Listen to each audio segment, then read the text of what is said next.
कहते डरते तो वो हैं जो अपनी छवि पर मरते हैं, हम तो हिंदुस्तान के लिए मरते हैं इसलिए किसी से नहीं डरते हैं।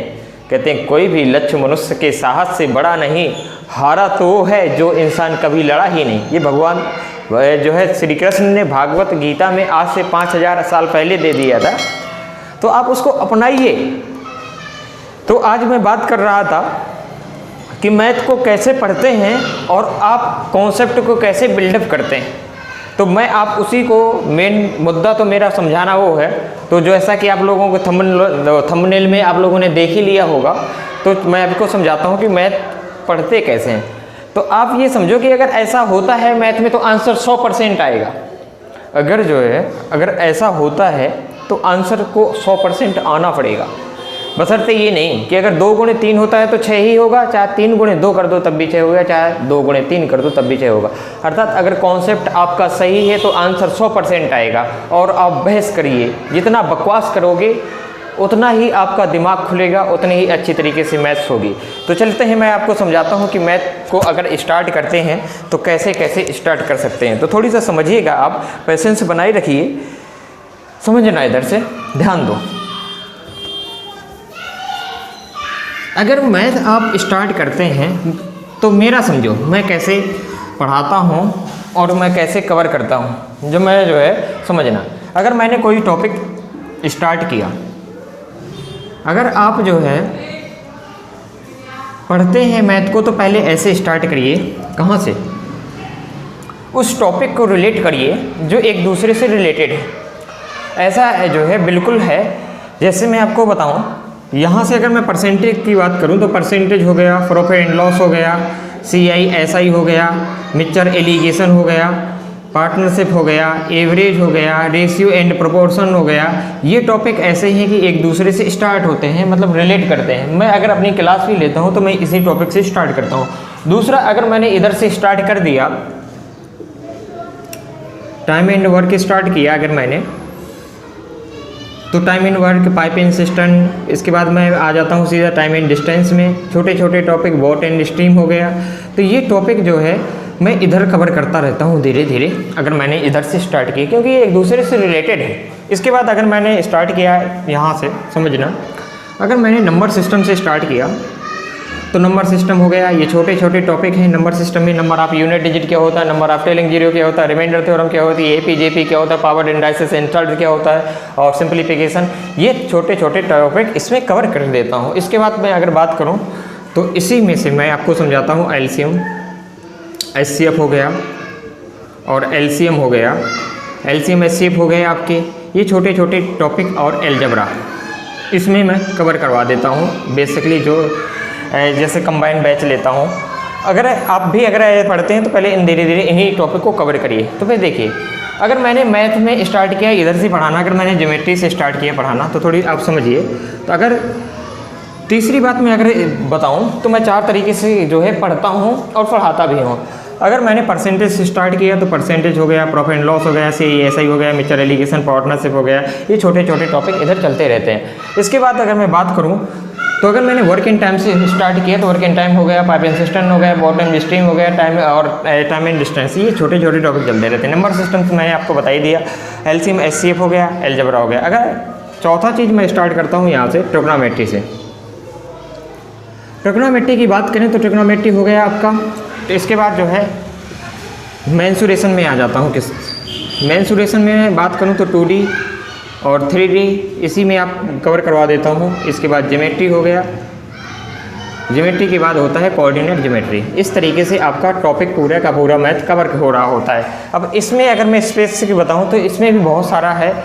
2D में 2 डायमेंशनल की बात करते हैं, जब डायमेंशनल मतलब होता है आयाम, लंबाई और चौड़ाई की बात करते हैं। इसके बाद 3D आता है, तो वो चीज़ें मैं बहुत डिटेल में लेकर जाता हूँ। होता यह है जो है 2D 3D की बात करें, क्योंकि हम लोगों ने बहुत अच्छी तरीके से पढ़ा हुआ होता है। जो BTech और जो है BSc करके आते हैं ना, उनका दिमाग बहुत ओपनली खुला होता है, क्योंकि उन्हें चीज़ें पता ही रहती हैं। सब चीज़ें हाई स्कूल में है, इंटर में है जो है, तो चीज़ें बहुत अच्छी तरीके से पढ़ी हुई होती हैं, तो बहुत कोई दिक्कत नहीं होती। जो आर्ट वर्क के होते हैं ना, तो उन्हें ये अर्थमेटिक तो किसी प्रकार से समझा लेते हैं। एडवांस में बड़ी दिक्कत आती है कि कैसे इसका एरिया निकालते हैं, इधर लीप बन जाए तो कैसे निकालते हैं। हम लोगों ने ये चीज़ें बहुत अच्छी तरीके से पढ़ी हुई होती हैं, जैसे कि एक ही वृत्तखंड के कोण बराबर होते हैं, अर्ध में बना कोण समकोण होता है, वृत्त के केंद्र में बना कोण प्रतिबंधित कोण का 2 गुना होता है। ये छोटी छोटी ये चीज़ें हमें पहले से ही चीज़ें सेट हो जाती हैं दिमाग में, तो हमें बहुत आसान लगता है ये सब चीज़ें, ये पोर्शन।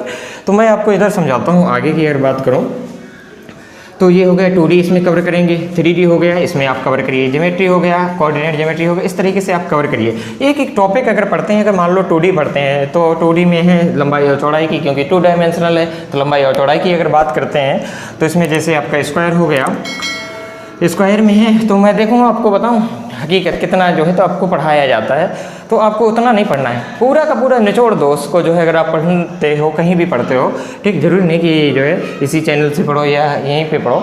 तो अगर जैसे आप स्टार्ट करते हैं, जैसे स्क्वायर स्टार्ट किया वर्ग, स्क्वायर की अगर बात करें तो लोग करते क्या हैं, बस इसका एरिया निकाल देंगे, इसका पेरीमीटर, इसका परिमाप निकाल देंगे, तो कह देंगे सभी भुजाओं को जोड़ देंगे, 4a हो जाएगा, एरिया निकाल देंगे, ए स्क्वायर हो जाएगा, इसका विकर्ण पाइथागोरस थ्योरम लगा देंगे तो इसका विकर्ण निकल के आ जाएगा, d बराबर यहाँ हो जाएगा √2 × a।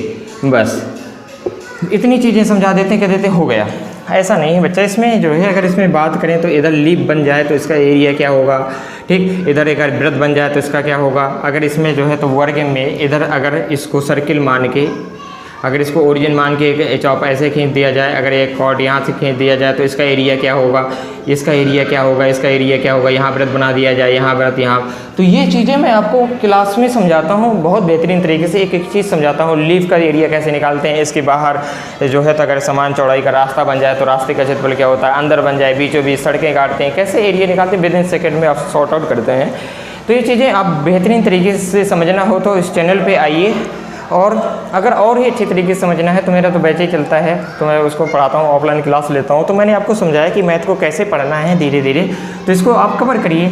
बहुत ही आसान तरीका है, जो चीज़ पढ़ो पूरा मन से पढ़ो, पूरा टाइम दो उसमें। कहते हैं ना, जो काम करो उसे पूरा का पूरा उसी में ध्यान दो, ये नहीं फिर अब दूसरा काम नहीं करना है, ठीक। एक ही काम पर पूरा फोकस देखिए, फिर देखिए जीवन में क्या निखार आता है, ठीक। तो मैं इतना ही आपके लिए लेकर आया हूँ आज। तो जो मुझे समझाना था कि मैथ को अगर इस तरीके से कवर करोगे तो मेरे हिसाब से जो मेरा एक्सपीरियंस है तो बहुत अच्छा हो जाएगा, कोई दिक्कत वाली बात नहीं है, ठीक। इसमें है परसेंटेज में है कैसे कैसे क्वेश्चन बन सकते हैं, ठीक। इसमें जो है परसेंटेज होता क्या है, इसकी फ्रैक्शन मेथड क्या होता है, कैसे इसका ओरिजिनल नंबर से कोई नंबर को है परसेंटेज वैल्यू कैसे निकाली जाती है। छोटी छोटी चीज़ों को समझो पहले बेहतर तरीके से, उसमें टाइम दो, ठीक। एक ही दिन में कोई विद्वान नहीं हो जाता है। कहते हैं ना कि कॉलेज में एडमिशन लेने से कोई विद्वान नहीं हो जाता, ना एक दिन अखाड़ा में जाने से कोई पहलवान बन जाता है। बहुत संघर्ष करना पड़ता है, तब चीज़ें यहाँ पे होती हैं, ठीक। हम कहाँ से कंटेंट उठाते हैं, हम यही जानते हैं, हम यही जानते हैं कि कितनी किताबों को छानते हैं, फिर इसके बाद बच्चों के सामने पेश करते हैं, ठीक। तो चलते हैं फिर मैं आगे अगर बात करूँ तो प्रॉफिट एंड लॉस हो गया। तो इसमें जैसे कोई चीज़ है आप पढ़ रहे हैं, प्रॉफिट क्या होता है, लॉस क्या होता है, धीरे धीरे इसको समझते रहो कैसे सॉल्व आउट करते हैं। बड़ा क्वेश्चन आ जाता है, भाषा वाले क्वेश्चन आ जाते हैं, बहुत ज़्यादा भाषा उलझाई रहती है। ट्रिक में कुछ नहीं होता है, ट्रिक तो अपने आप यार आती हैं, ठीक। अब मैं एक ऐसा सवाल दे दूँ कि जो है तो उसमें ट्रिक क्या, ट्रिक का बाप लगा दे तो कोई नहीं बन जाएगा, आरबट्टे के फूफा बन जाते हैं यहाँ देखो जहाँ, ठीक है। तो ये है जो है तो ट्रिक ऐसे नहीं आ जाती है, ट्रिक कॉन्सेप्ट से निकल के आती है। आपको अगर कॉन्सेप्ट पता है तब तो ये ट्रिक यहाँ लगा दो तब तो सही हो जाएगा। पता चला कि जो है अगर यार आपने ट्रिक लगा दी, मैंने आपसे कहा कि बताइए n-2 × 180 होता है।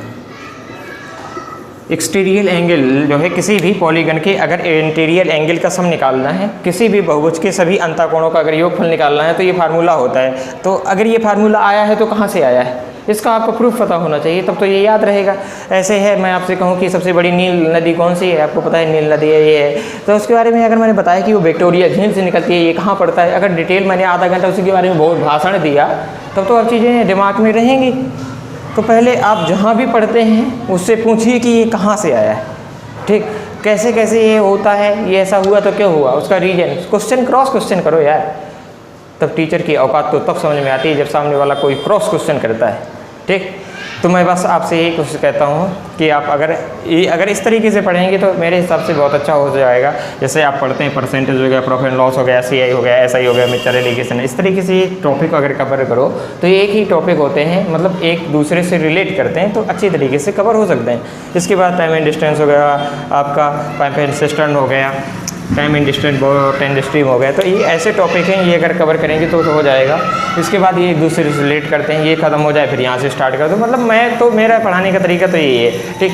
ये नहीं कि मैं एक ही टॉपिक रटा है तो उसी को जाके जो है तो पढ़ा दूँगा, ऐसा कुछ नहीं है आपको, ठीक। और मेरा नंबर भी दे रखा है, अगर आप जो है किसी को अगर कोई क्वेश्चन पे डाउट होता है तो इस नंबर पे जो है आप भेज दिया करो, 7651 88 30 97, ठीक। इसके पहले राकेश यादव की RYP डाउट ऐप की क्लास लेता रहा हूँ, तो उससे मेरा मैथ अच्छा हुआ था। जब मैं मुखर्जी नगर में रहता था, दिल्ली में तैयारी करता था आराम से वहीं जो है, तो ये Rakesh Yadav doubt app batch लिया था। मैं बैच क्या लिया था उसमें जो है, तो बैच उसमें डाउट आते थे, उसमें ज्वाइन किया था। उसमें सैलरी भी मिलती है, आप चाहें तो आप भी इसको कर सकते हैं। उसमें बहुत सारे डाउट आते हैं, तो उसमें मुझे पढ़ना पड़ता था कि कोई क्वेश्चन की मैं 30 घंटे समय देता, तब धीरे धीरे चीज़ें बिल्डअप हुई। एक बार से नहीं होता है, आप सोचो कि एक ही बार से होता है, इसके लिए मेहनत करनी पड़ती है। तो आप चाहें तो इस वाले ऐप को भी डाउनलोड कर सकते हैं, RYP ऐप होता है, राकेश यादव जी का है, तो उसको डाउनलोड कर सकते हैं। उसमें हरियाणा हो गए, राजस्थान हो गए, जो NCR वाले डिस्ट्रिक्ट हैं, ठीक। तो जैसे अपना UP हो गया, इस तरीके से वहाँ पे अगल बगल जितने स्टेट हैं उस सब लगभग जो है दिल्ली में ही आते हैं। तो हर स्टेट के बच्चे आते हैं, तो आपके सामने एक बेहतरीन क्वेश्चन आता है जो काफ़ी बच्चों से गुजरते हुए आपके सामने आता है। उसको जब आप डील करते हैं तो वाकई में आपका दिमाग खुलता है कि यार हाँ, वाकई में अच्छा क्वेश्चन था, ठीक। तो बस मुझे इतना ही समझाना था। तो आप लोग अगर इस चैनल पे नए जुड़े हैं तो मेरा आपसे निवेदन है हाथ जोड़ के कि कृपया इस चैनल को सब्सक्राइब जरूर कर लें, ठीक। थैंक यू सो मच, धन्यवाद।